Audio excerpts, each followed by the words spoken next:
প্রচুর প্রশ্ন গিজগিজ করছে। আমার মনে শুরু করি আমি ওই সবচেয়ে দূরে যে বসে আছে রানা।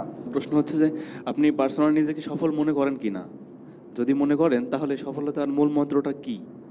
আর সবচেয়ে গুরুত্বপূর্ণ যে প্রশ্নটা আমার কাছে সবসময় হয়, আপনি বাংলাদেশের তরুণ প্রজন্মের জন্য কি পরামর্শ দিবেন, তারা কিভাবে নিজেকে ডেভেলপ করতে পারে বা নিজেকে প্রিপেয়ার করতে পারে? আমি এটাকে সাম আপ করি দুটো প্রশ্ন। একটা হচ্ছে what is the finish line, মানে সাকসেস জিনিসটা কি আপনার কাছে, আর আমাদের দেশে ইউথদের জন্য আপনার কোনো পরামর্শ।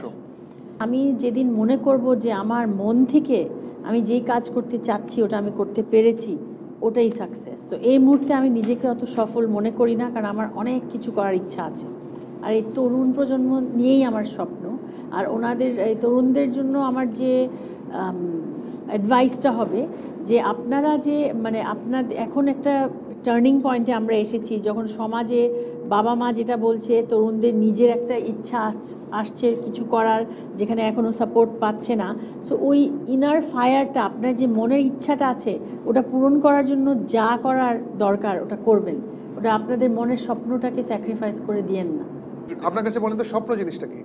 আনিসুল হক স্যার আমাকে প্রশ্ন করেছিলেন যে স্বপ্ন কি, তখন সাকিবুল্লাহ খান বলেছিলেন যে স্বপ্নটা হচ্ছে সেইটা যেরকম শুনলে মানুষ চমকে উঠবে, বলবে এটা কি সম্ভব নাকি।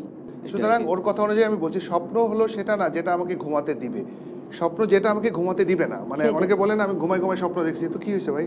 সেটা না, স্বপ্ন যেটা আপনাকে ঘুম থেকে উঠিয়ে কাজে লাগিয়ে দিবে। So that is what dream is.